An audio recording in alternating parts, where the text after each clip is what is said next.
And United now coming in the opposite direction with Casemiro. Bruno Fernandes plays the ball in. Matheus Cunha into the penalty area. Cunha scores for Manchester United. Fantastic from the Brazilian. Rolls it home right-footed. And 4 consecutive games against Aston Villa for Matheus Cunha.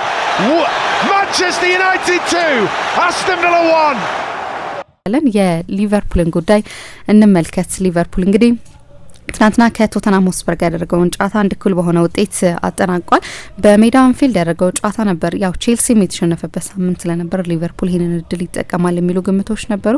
ይሄንን ጉዳይ እንመልከተው። ከዶሚኒክ ሶቦስላይ ሌላ አስደናቂ ግብ የተመለከትንበት ምሽት ነበር። ከብቸኞቹ የሊቨርፑል ጥሩ ነገሮች መካከል አንደኛው የዶሚኒክ ሶቦስላይ የትላንትና የቅጣት ምትና የሲዝኑ ፎርም ይመስለኛል እና ትላንት ተቀይሮ እስኪወጣ ድረስ ሬዎን ጋሞሃ ያሳየው በጣም ተስፋ የሚሰጥ ትልቅ ኢምፓክት ነው። ለመጀመሪያ ጊዜ ነው የፕሪሚየር ሊግ ጨዋታ ሲጀምር ሬዎን ጋሞሃ ገና 17 አመቱ ነው። ከሲዝኑ አይኮኒክ ጎሎች መካከል አንደኛውን ኒውካስል ላይ ባለቀ ሰዓት ያስቆጠራትን ጎል እናስታውሳለን። በዚህኛው ሲዝን ብዙ ጥሩ ነገሮች ግን እዚህኛው ሊቨርፑል ላይ ለመጥቀስ ግን ያስቸግራል። ትላንትና ያየነው ፐርፎርማንስ ከዚህ በፊት ስለ ሊቨርፑል ከተናገርናቸው ብዙ የተለየ ነገር እንድንል የሚያበረታታ አይደለም። እንዲያውም እኔ ጨዋታው ካለቀ በኋላ የሆነ አቻ ሆኖ የሽንፈት አንደርቶን ያለው አቻ አለ።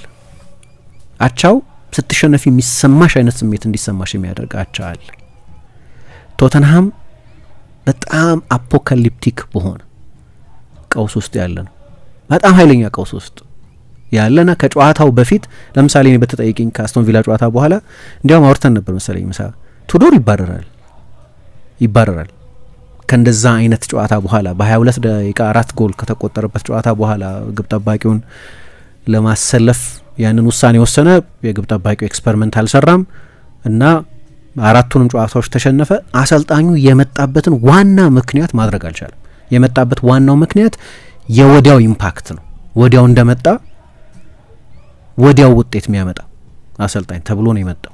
ጥርጣሬዎች ነበሩ። ፕሪሚየር ሊግ ላይ ሰርቶ አያውቅም፣ በፕሪሚየር ሊግ ተጫውቶ አያውቅም፣ ለሀገሩም ለእግር ኳሱም እንግዳ ነው ባዳ ነው የሚል ግምት ነበር። ግን በሱ ኃላፊነት 4 ተከታታይ ጨዋታ ተሸነፈ። ከሱ በፊት የነበሩትን 2 ሽንፈቶች ጨምሮ ቶተንሃም በታሪኩ 6 ተከታታይ ጨዋታ ተሸንፎ አያውቅም እና የትላንትናውን ጨዋታ ማረጉ ራሱ አንድ የቀረበው ብቸኛው ራሽናል ምንድነው? አሁን በሳምንቱ አጋማሽ አሰልጣኝ አሰናብተን ለሊቨርፑል ለአንፊልድ ጨዋታ ተዘጋጅ ማለት አንደኛ የጨዋታው መጠን ትልቅ ነው። በአንፊልድ ከሊቨርፑል ጋር የሚደረግ ነው። ቀናቱ በጣም አጭር ናቸው እና አዲስ አሰልጣኝ አኮሞዴት ለማድረግ በቂ ጊዜ ስለሌለን ያልተሰናበተው ብቻኛው የቀረበው ምክንያት እሱ እንጂ በኃላፊነት አንድ አሰልጣኝ በ4 ጨዋታ መገምገም የለበትም እንደ መሰረተ ሀሳብ በቲዮሪ ደረጃ። ግን ቱዶር የመጣበት ዋናው ምክንያት ግን አሁኑኑ መጥቶ ኢምፓክት የመፍጠር እሳት የማጥፋት ትራክ ሬከርድ ስላለው ነው። 14 ተጫዋቾች ደግሞ የሉትም። ትላንት 14 ተጫዋቾች አልነበሩትም። አዲስ ነገር አይደለም። የቶተንሃም ጉዳት የሚታወቅ ነው። ላለፉት 2 ሲዝኖች ተጫዋቾቹ በሙሉ በጉዳት ሲታመሱ መቆየታቸው የታወቀ ነው። ራሱም በተጫዋችነትም በአሰልጣኝነትም አይቻላቅም። ለዚህ ያለ በተጫዋችነት ሲል የዩቬ ተጫዋች ነበር፣ የትልቅ ክለብ ተጫዋች ነበር። በአሰልጣኝነትም በማርሴይን፣ ዩቬን፣ ላትሲዮ ምናምን ያሰለጠነ ነው። ትልልቅ ክለቦች ማሰልጠን ያውቃል። አይቻላቅም ግን አለ በተጫዋችነትም በአሰልጣኝነትም ይሄንን ያውቃል። ሲመጣ ኦዲት ማድረግ የራሱ ፈንታ ነው። ማን አለኝ፣ የትኛው ተጫዋች በየትኛው ጊዜ ይደርስልኛል ምናምን የማለት ኃላፊነት የሱ ቢሆንም ግን ትላንትና ሊቨርፑል የገጠመው ቶተንሃም ታሪካዊ በሆነ በክለቡ ታሪክ ታይቶ በማይታወቅ ትልቅ የሜዳ ውስጥ ቀውስ ያለ ለጥጦታል። ይገባኛል፣ አውቃለሁ። ግን ቲም ሼርውድ ትላንትና ሲናገር የቶተንሃም መውረድ ማለት የዩቬንቱስ መውረድ ማለት ነው። የዩቬንቱስን ያህል ትልቅ ላይሆን ይችላል፣ ግን ቶተንሃም ትልቅ ነው። የታሪክ ሌክቸር መስጠት አያስፈልገኝም። የቶተንሃም ትልቅነት ማንም ሰው ሰርች ማድረግ ይችላል። ቶተንሃም ትልቅ ክለብ። ቶተንሃም ቢወርድ አንዳንድ ሰዎች ወጥተው እንዲያውም ሌስተር የፕሪሚየር ሊግ ሻምፒዮን ከሆነበት አስደንጋጭነት በላይ የቶተንሃም መውረድ የበለጠ አስደንጋጭ ነው። ያን ያህል ትልቅ ነው፣ ሂስቶሪካሊ ትልቅ ነው።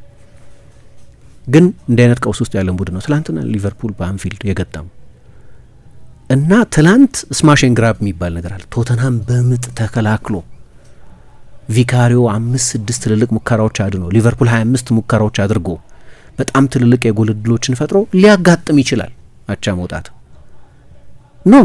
ቶተንሃም ሁለቱ አጋማሽ ላይ በጣም ጥሩ ተጫውቶ ኦኬ ጎል ማስቆጠሩ አይቀርም ቶተንሃም እያልሽ ጥሩ እየተጫወተ እንደሆነ እየተሰማሽ አክቹሊ ጥሩ እየተጫወተ እንደሆነ እየተሰማሽ ነው አቻ የተለያዩ። ምክንያቱም ከዛ በፊት ሪቻርልሰን 2-3 አደገኛ ሜዳ ውስጥ ብዙ ሙከራ ያደረገው ሪቻርልሰን ነው። የቀድሞ ኤቨርተን ተጫዋች ነው። ስለዚህ ሊቨርፑል ደጋፊዎች አይወዱትም በምንረዳቸው ምክንያቶች።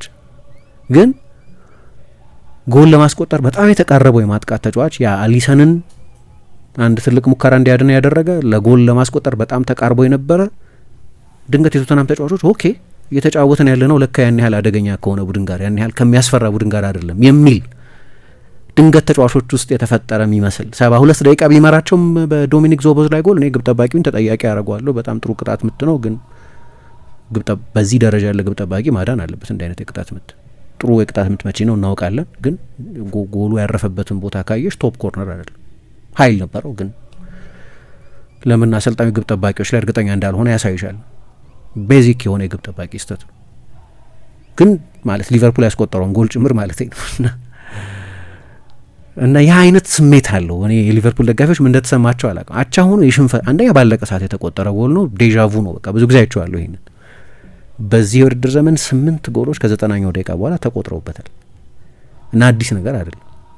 ለነገሩ 6 ነው በሊቨርፑል ታሪክ በአንድ ሲዝን ከ90ኛው ደቂቃ በኋላ ብዙ ጎል የተቆጠሩበት። ገና 8 ጨዋታ እየቀረው 8 ከ90ኛው ደቂቃ በኋላ ጎል ተቆጥሮበታል። የመጨረሻውን 15 ደቂቃ ደግሞ ከወሰድሽ ሊድስ ብቻ ነው የሚበልጠው ብዙ ጎሎች በዛ ሰዓት በመቆጠሩ። ይሄ ከአሰልጣኙ የጌም ማኔጅመንት ጋር የሚገናኝ ሊሆን ይችላል። ግን አሁን ሊቨርፑል ያለበትን ሁኔታ ምን ያብራራዋል መሰለሽ? በአንፊልድ ሊቨርፑል የፕሪሚየር ሊግ ጨዋታ አድርጎ 24 ሰዓት እየቀረው ትኬት ተሸጦ አላለቅም። ተሰምቶ አያውቅም። በቅርብ ጊዜ ይሄ ሆኖ አያውቅም። 24 ሰዓት እየቀረው ጨዋታው ላይ የማይታደሙ ሰዎች ትኬት ይመልሳሉ አይደለም እንዲሸጥ እና የክለቡ ዌብሳይት 24 ሰዓት እየቀረው ትኬት አቬይለብል ነው ይል ነበር። የሊቨርፑል ደጋፊዎች አሁን ወደ አንፊልድ ለመሄድ ስቴዲየሙ ሙሉ ነው፣ ግን 24 ሰዓት እየቀረው እንዴት ትኬት አቬይለብል ይሆናል? አሁን ያለበት የሊቨርፑል ሁኔታ እሱ ነው። ማብራሪያዎች አሉት ለምን እንደዚህ አይነት ሲዝን እያሳለፈ እንደሆነ። የአንድ ትልቅ የመልበሻ ክፍሉ ተወዳጅ ተጫዋች ህልፈት አንድ ምክንያት ነው። ማያቋርጡ ጉዳቶች፣ አዲስ ስኳድ ሰበቦች ሆነው መቅረብ ይችላሉ። ግን ትልልቅ ተጫዋቾች በሙሉ ፐርፎርም ያላደረጉበት የአሰልጣኝ ውሳኔዎች አብዛኞቹ የማይሰሩበት ነውና ትላንት ጨዋታው ካለቀ በኋላ በአንፊልድ የነበረው ስሜት ኩርፊያ፣ ቁጣና የተቃውሞ ጩኸት ነው። የሊቨርፑል ደጋፊዎች የቡድኑ ሁኔታ ምንም ቢሆን አንኮንዲሽናል የሆነ በውጤቶች ላይ በወቅታዊ የቡድን ፎርም ላይ ጥገኛ ያልሆነ ድጋፍ በመስጠት የሚታወቁ ናቸው። ትላንትና አሰልጣኙ ካለቀ በኋላ ከተጠየቋቸው ጥያቄዎች መካከል ስለ ደጋፊዎቹ ተቃውሞ ነው። ግን ይህንን ተቃውሞ ለመጀመሪያ ጊዜ አይደለም የሰማነው። በሲዝኑ በሙሉ ይሄ ሆኗል። ተስፋ ለማየት የሚቸግር አይነት እንዲያውም የጋላታ ሳራይ ጨዋታ ላይ ሊቨርፑል ትልቅ ከምባክ ይኖራል ብሎ ለመተማመን የሚቸግር አያደርጉትም እያልኩ አይደለም፣ ለመተማመን የሚቸግር ሮቴት አድርገዋል። ኤኪቲኬና ኮናቴ፣ ሳላ፣ ኬርኬዝ አይነት ተጫዋቾች ለመልሱ ጨዋታ አርፈዋል። አንዱ አሰምሽን ያለው ስብስብ ቶተናምን ለማሸነፍ ይህንን ቶተናም ለማሸነፍ አያቅትም የሚል ሊሆን ይችላል። ይህንን ቶተናም ግን ማሸነፍ አልቻሉም። በእነዚህ በጀመሩ ተጫዋቾችም ቀይሮ ባስገቧቸው ተጫዋቾችም እና ቶተናም ተገብቶት ጥሩ ተጫውቶ አክቹሊ ጥሩ ተጫውቶ ነው ውጤቱን ያገኙ። ስለዚህ መጥፎ ሲዝን ነው። የቻምፒየንስ ሊግ የሊቨርፑል ተስፋ ግን አሁንም ድረስ ያለው 5ኛ ነው። እንዲያውም እኮ አርብ ከነበረው ተሻሻለ ቦታው በቼልሲ መሸነፍ ምክንያት፣ በቪላ መሸነፍ ምክንያት ያቺ 1 ነጥብ በወረቀት ደረጃ ካየሽው አድቫንቴጅ ነው። እንዲያውም ግን በሴንቲሜንት በሚሰማሽ ስሜት ካየሽው ግን 1-0 ቢያሸንፍም የሚያሳማ አይነት ማለት ነው። ውጤቱ ምንም ይሁን የሚያሳማ አይነት ፐርፎርማንስ ነው ትላንትና ያሳየው እና የቻምፒየንስ ሊግ ቦታ አሁንም የሚቻል የሆነው በሌሎች ቡድኖች ወጥ አለመሆን ምክንያት እንጂ የሊቨርፑል ሁኔታ ከቻምፒየንስ ሊግ ቦታ የሚያሳጣ ነው እና ኢጎር ቱዶር ለመጀመሪያ ጊዜ ነጥብ አግኝቷል። እስካሁን ድረስ ነጥብ አላገኘም። የመጀመሪያው ኢጎር ቱዶር ነጥብ ነው። ስለዚህ የቼልሲን መሸነፍ የቪላን መሸነፍ ይህንንም አድቫንቴጅ አልተጠቀምበትም። ምንድነው ሊቨርፑል ፌመስ የመጨረሻ ደቂቃ ጎሎች ያስቆጥራል አይደል? በታሪክ እናውቃለን። ሊቨርፑል እንዲያውም በፕሪሚየር ሊግ የሊቨርፑልን ያህል የመጨረሻ ደቂቃ ጎል ያስቆጠረ የለም። የሊቨርፑል ደጋፊዎች ግን የመጨረሻው የአርቢትሩ የፊሽካ ድምጽ ሳይሰማ በፊት ከስቴዲየሙ እየለቀቁ ነበር። ያን ያህል ተስፋ ቆርጠዋል በዚህኛው ቡድን ላይ እና 8 ጎል ተቆጥሮበታል። እንዲያውም በተቃራኒው ሊቨርፑል ላይ ነው የበለጠ ጎሎች የሚቆጠሩ። የክሬቲቪቲ ችግር ነበረበት ከጎሉ በስተቀር እንግዲህ ባለፉት 6 የሊቨርፑል ቶተናም ጨዋታዎች 21 ጎል የተቆጠረበት ነው። ባለፈው የፕሪሚየር ሊግ የመጨረሻ ጨዋታ 5-1 ሲያልቅ ሊቨርፑልና ቶተንሃም ነበር የተጫወቱት እና ከዛ ስሜት በጣም የተለየ ነው። አሁን በወራት ልዩነት ውስጥ ሊቨርፑል ያኔ በነበረበት ጁቢሌሽን ላይ አይደለም ያለው እና ለአርነ ስሎት በጣም መጥፎ ሳምንት ነው ይሄ። የጋላታ ሳራዩም ጨዋታ የትላንትናውም ጨዋታ የኳስ ቁጥጥሩ በጣም ዝግ ያለ ነው።